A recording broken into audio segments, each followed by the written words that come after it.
여러분 안녕하십니까.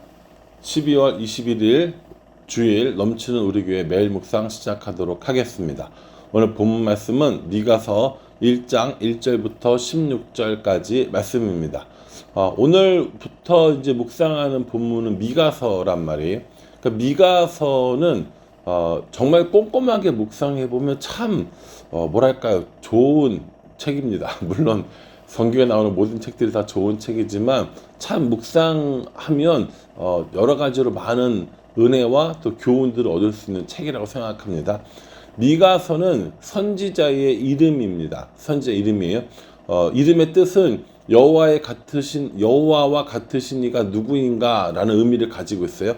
하나님과 같으신 분은 누구인가라는 의미를 가지고 있고, 이 말은 나중에 이제 미가서 7장에 가면 이제 마지막 부분에 이제 이 단어로 나오는 문장이 있단 말이에요. 그래서 여호와와 같으신 분은 누구인가라는 의미를 가진 미가라는 사람이 이스라엘에 대해서 이야기를 하는 거예요. 근데 이 미가서는 그런 시대적인 배경이 좀 중요한데, 미가가 활동할 당시에는 북이스라엘과 남유다로 나누어져 있었단 말이에요. 그래서 보통 이제 선지자들이 북이스라엘을 예언하든지 아니면 남유다만 예언하든지 이랬는데, 이 미가는 북이스라엘도 그리고 남유다도 함께 이야기한 선지자입니다. 이 미가가 활동할 당시의 왕들은 누구였는가? 오늘 1절 말씀을 보면 유다의 왕들 요담과 아하스와 히스기야 시대에 모레셋 사람 미가에게 임한 여호와의 말씀 곧 사마리아와 예루살렘에 관한 묵시라, 이렇게 얘기합니다. 사실은 이 1절만 가지고도 우리가 굉장히 많은 것들을 이야기할 수 있어요. 먼저는 방금 이야기한 것처럼 사마리아와 예루살렘에 관한 묵시라고 했거든요. 사마리아는 북이스라엘의 수도입니다. 예루살렘은 남유다의 수도입니다. 그러니까는 이 두 지역을 향해서 예언한다. 묵시는 예언한 뜻이거든요. 예언한다라는 것은 북이스라엘과 남유다 모두에게 해당되는 이야기라는 것이죠. 그런데 이 남유다의 왕들은 누구였는가? 요담과 아하스와 히스기야였습니다. 이 요담의 아버지 우시야가 굉장히 잘했죠. 그 잘한 것들이 요담에게까지 이어졌습니다. 그런데 이 요담의 아들이었던 아하스 왕은 굉장히 악한 왕이었습니다. 우상을 숭배하고 우상 숭배를 넘어서 자기 아들을 이렇게 우상의 제물로 드리는 인신제사까지 하는 그런 악한 왕이었어요. 그리고 그 악한 왕의 아들이었던 이 히스기야는 이 남쪽 유다에서 다윗을 제외하고는 가장 훌륭한 왕이라고 인정받는 사람입니다. 그러니까 이런 시대적인 배경들이 있었다라는 거예요. 이 미가서는요, 우시야 요담으로 이어지는 그런 풍요로움, 이런 것들로 인하여서 지도자들이 타락을 하고 이 양극화를 통하여서 백성들이 고통을 당하는 이런 내부적인 상황과 이 우시야가 죽고 요담이 왕이 되었을 그 무렵에 아수르 나라가 커지기 시작합니다. 아수르라는 이 북쪽의 나라가 커지기 시작하죠. 아수르가 커지면서 맨날 이스라엘을 괴롭혔던 아람은 좀 더 약해지고, 이러한 것들이 다 국제적인 정세, 국내적인 정세, 이런 것이 다 물려 있는 것이죠. 그래서 그냥 단순히 이 미가서만 묵상하는 것이 아니라 미가 당시에 국제적인 정세는 어땠는가? 아수르가 이제 커지면서 아람이 좀 작아졌구나. 그리고 국내적으로는 풍요로웠는데 백성은 굉장히 고통스러워하고 이 지도자들의 부패가 만연해 있었구나 라고 하는 것들을 생각을 하시고 이 미가서를 묵상하시면 훨씬 더 이해가 쉽습니다. 그래서 그런 얘기를 했구나 라고 알 수 있다는 거죠. 또 하나요, 이 미가서는 시는 아니지만 많은 은유와 많은 비유로 설명이 되어져 있는 부분들이 있어요. 우리가 그냥 직접적으로 너 잘못했어 이게 아니라 이렇게 여러 가지 비유를 통해서 이야기하는, 여러 가지 은유법을 통해서 이야기하는 부분들이 많이 있다라는 거죠. 그래서 주의 깊게 잘 들어보면 이게 이 말이구나 라고 알 수는 있어요. 그런데 다른 때보다 이 선지서들은 조금 더 집중해서 보실 필요가 있다라는 겁니다. 자, 예를 들면 보세요. 3절에 보면 여호와께서 그의 처소에서 나오시고 강림하사 땅의 높은 곳을 밟으실 것이라 이렇게 얘기합니다. 그의 처소에서 나오시고 강림하시고 땅의 높은 곳을 밟으시리라. 이거 뭐 한다는 얘기입니까? 이거 심판한다는 얘기인 거거든요. 예. 이렇게 우리 하나님이 심판하실 거야가 아니라 이렇게 시적인 표현, 은유적인 표현들을 쓰기 때문에 이 부분들을 이해하기가 어렵다라는 겁니다. 하나님께서 심판하세요. 이스라엘 사람들을 심판하세요. 왜 심판하시느냐? 5절에 이는 다 야곱의 허물로 말미암음이요 이스라엘 족속의 죄로 말미암음이라. 야곱의 허물이 무엇이냐? 사마리아가 아니냐? 유다의 산당이 무엇이냐? 예루살렘이 아니냐? 이렇게 이야기하고 있어요. 여러분 보세요. 이스라엘 사람들을 심판하시러 하나님께서 오신다는 겁니다. 왜 심판하세요? 이스라엘 족속의 죄로 인하여서 심판하신다는 거예요. 근데 그 죄를 뭐라고 설명하고 있냐면 야곱의 허물이 무엇이냐? 사마리아가 아니냐? 유다의 산당이 무엇이냐? 예루살렘이 아니냐? 이렇게 얘기하는 거예요. 그러니까 이게 내용이 어렵다라는 거죠. 자, 야곱의 허물이 무엇이냐? 사마리아가 아니냐? 야곱은 누굽니까? 야곱은 12지파의 아버지잖아요. 그러니까 이스라엘을 얘기하는 거예요. 이스라엘의 죄가 뭐냐는 거예요. 사마리아가 아니냐. 나라가 갈라지고 사마리아에 이 북이스라엘 세워주면서 온갖 우상 숭배들이 다 있었던 거예요. 그걸 이야기하면서 야곱의 허물은 사마리아다라고 얘기하고 유다의 산당이 무엇이냐. 유다가 뭡니까? 남쪽 유다란 말이에요. 이 유다의 산당이 뭐라는 거예요? 예루살렘이라고 얘기합니다. 여러분 산당이라고 그러면 안 돼요. 원래는 뭐라고 불러야 됩니까? 성전이라고 불러야 돼요.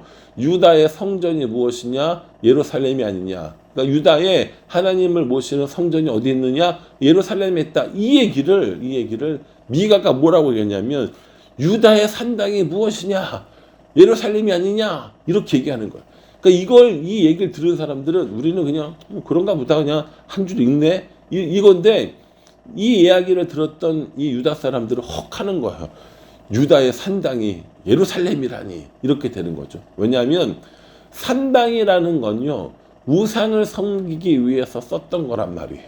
그러니까 유다 그 지역이 우상을 섬기고 우상을 숭배하고 이런 것들을 예루살렘이야라고 얘기하면서 지금 이렇게 그들의 죄를 지적하고 있다라는 겁니다. 그래서 하나님께서 이스라엘의 이스라엘을 심판하시는 이 모든 것들을 행하는 것들을 이제 보는 거예요. 이런 장면들을 본 이 미가 선지자는 어떤 마음이었느냐? 8절에 보면 이러므로 내가 애통하며 애곡하고 벌거벗은 몸으로 행하며 들깨같이 애곡하고 타조같이 애통하리니 이렇게 얘기합니다. 이 이야기를 들은 하나님께 이 예언의 이야기를 들은 이 선지자 미가는 애통하고 애곡했다고 이야기합니다. 여러분 이 이야기를 들으면 이게 기쁠 일입니까? 슬플 일입니까? 슬픈 일이죠. 이 정말 애통하고 애곡할 만한 일이란 말이에요. 그러니까 이 선지자가 나는 지금 애통합니다. 나는 애곡합니다. 라고 이야기를 해요. 그러면서 뭐라고 하냐면 벌거벗은 몸으로 행하며 이제 이제부터 나오는 얘기는 뭐냐면 미가 자신이 이렇게 행동함으로 인하여서 앞으로 북이스라엘과 남유다가 당할 수치를 알려주는 거예요. 여러분 벌거벗은 몸으로 행하면 어때요? 수치스럽잖아요. 부끄럽잖아요. 그러니까 그러니까 이제 남유다 북이스라엘 모두 통합해서 이스라엘 모두가 어떻게 된다는 겁니까? 이렇게 수치를 당하게 될 거라는 겁니다. 또요. 들깨같이 애곡하고 타조같이 애통하리라. 들깨와 타조를 이야기해요. 여러분 우리는 이 들깨와 타조를 잘 모르잖아요. 뭐 들깨를 해봐야 동네에 떠돌이개, 뭐 타조는 뭐 그 동물원에서 본 타조밖에 없잖아요. 근데 여기 지방에 있는 이 들깨와 타조는 주로 광야에서 사는 동물들입니다. 광야에서 외롭게 살아가는 그런 동물들이라는 거죠. 이거 뭐 하는 거예요, 지금? 들깨처럼, 타조처럼 광야에서 버려져서 외롭게 애통하고 애곡하고 있다라고 이렇게 이야기를 하는 겁니다. 그래서 이 이스라엘이 하나님으로부터 심판을 받게 되는데 그 심판의 이유는 죄 때문이고 그 죄로 인해서 심판받는 것을 보는 이 미가가 애통하고 애곡하는 모습을 우리에게 보여주고 있습니다. 그러면 그 애통하고 애곡할 만큼 재앙을 당하고 심판을 당하는 곳은 어디냐? 대표적으로 10절 이하에 보면요. 가드에 알리지 말며 도무지 울지 말지어다. 내가 베들레아 브라에서 티끌에 굴렀도다 라고 이렇게 얘기합니다. 여기 10절부터 마지막 16절까지 12성읍들이 나옵니다. 12성읍들이 나와요. 그러니까 우리는 잘 몰라요. 여기 10절에 보면 가드, 그리고 베들레아 브라, 뭐 11절에 사빌, 뭐 그리고 사아난, 잘 모르는 지역입니다. 우리는 잘 몰라요. 이스라엘 사람들은 들으면 다 알아요, 몰라요? 다 알죠. 그 사람들은 다 알아요. 이 동네 이거거든요. 우리는 지금 이거예요. 내가 심판 당할 건데 서울, 인천, 뭐 화성, 용인, 뭐 광명, 의왕 이렇게 얘기를 막 하는 거예요. 그 지역을. 그럼 이스라엘 사람들이 뭐 화성이 어디야, 뭐 광명이 어디야, 의왕이 어디야 이렇게 얘기하는데 우리는 들으면 여기 어딘지 다 알잖아요. 똑같은 겁니다. 이 미가는 이 지역의 이름을 쭉 이야기하면서 굉장히 언어 유희를 씁니다. 언어 유희를 쓰고 그 지역에 부르는 이름과 비슷한 단어를 통하여서 거기를 애통해하고 때로는 비통해하고 때로는 이렇게 비꼬기도 하고 뭐 이런 식으로 언어 유희를 하는 것들을 볼 수 있습니다. 근데 이런 걸 다 얘기할 수는 없고요. 어쨌든 10절부터 16절까지 나오는 이 12성읍, 15절까지 나오는 이 12성읍들에 대해서 심판이 있을 것이라고 이야기를 해요. 이 12개의 성읍만이겠습니까? 아니죠. 12는 완전 숫자잖아요. 그러니까 이스라엘 전체가 이러한 심판을 받게 될 것을 이야기합니다. 그리고 16절에 보면요. 너는 내 기뻐하는 자식으로 인하여 내 머리털을 깎아 대머리 같게 할지어다. 내 머리가 크게 벗어지게 하기를 독수리 같게 할지어다. 이는 그들이 사로잡혀 너를 떠났습니다. 이렇게 얘기합니다. 너는 내 기뻐하는 자식으로 인하여 머리털을 깎고 대머리 같게 할지어다라고 얘기한단 말이에요. 이스라엘 사람들에게 머리를 깎고 대머리처럼 되고 하는 건 죽었거나 수치를 당했을 때 하는 행동이에요. 머리를 깎고 누군가 죽었어요. 혹은 뭐 수치를 심하게 당했어요. 그럴 때 머리를 깎고 수염을 밀고 이렇게 한단 말이에요. 이게 얼마나 고통스러운 일이냐는 거예요. 근데 그걸 누구를 위해서 하라고요? 자녀를 위해서 하라는 겁니다. 왜냐하면 그 자녀가 사로잡혀서 떠났기 때문인 거죠. 나중에 이스라엘 사람들이 사로잡혀서 포로로 가게 될 것을 이야기해 주는 겁니다. 그러니까 이 미가서의 내용들은요, 앞으로 일어날 일에 대해서 미가를 통하여 하나님이 이야기해 주시는 거예요. 하나님이 심판하실 거야. 심판의 이유는 죄 때문이야. 이 12성읍을 비롯한 이스라엘이 모두 다 그렇게 될 거야. 너의 자식을 위해서 애통해 하듯이 이 이스라엘이 결국 포로로 잡혀서 끌려가게 될 거야. 내내 이야기를 하시는 거예요. 그런 여러분, 단순히 미가서를 읽으면서 여기 좋은 내용이 있네, 아름다운 내용이 있네, 이건 축복이네, 이게 아니라 미가를 통해서 우리에게 무슨 얘기를 해주고 싶은가? 미가를 통해서 그 시대에는, 오늘 시대에는 나에게는 어떤 말씀을 해주실 것인가를 묵상하는 게 필요하다라는 것이죠. 목사님, 우리가 그렇게까지 해야 됩니까? 예, 그렇게까지 하시면 너무 좋아요. 그래서 미가서를 좀 더 이해하고 또 미가의 상황을 좀 더 이해하고 그 시대를 이해하면, 그래서 묵상을 하면 오늘의 시대를 그리고 나를 한 번 더 바라볼 수 있다라는 겁니다. 이게 미가의, 그리고 이게 성경이 우리에게 주는 유익이라고 저는 생각합니다. 앞으로 이제 미가가 여러 가지 죄악들을 지적할 겁니다. 미가가 또 하나님의 이 솔루션들을 또 우리에게 제시할 겁니다.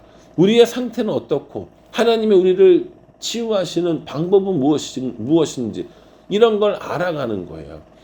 지금 이 성탄절을 앞두고 이 미가서를 하고 있거든요. 이게 힌트입니다. 앞으로 미가서를 묵상하시면서 우리의 죄악을 지적하시고 우리를 살리시고 회복하시는 하나님의 방법이 무엇인지 알고 배우고 살아가는 우리 모두가 되기를 주님의 이름으로 축복합니다. 기도하겠습니다. 하나님, 미가가 지적한 죄악들은 우리의 죄악들입니다. 미가가 이야기한 재앙을 당하는 성읍들은 오늘날 우리들의 삶이라고 생각됩니다. 그러니 이 말씀에 귀 기울이고 심판당하고 재앙당하는 것이 아니라 하나님으로 인하여 다시 살아나는 우리가 될 수 있도록 은혜 베풀어 주시옵소서. 예수님의 이름으로 기도합니다. 아멘. 이 말씀 꼼꼼하게 묵상하시면서요, 우리에게 주시는 하나님의 뜻이 무엇인지 발견하는 우리 모두가 되기를 간절한 마음으로 기도하겠습니다. 감사합니다.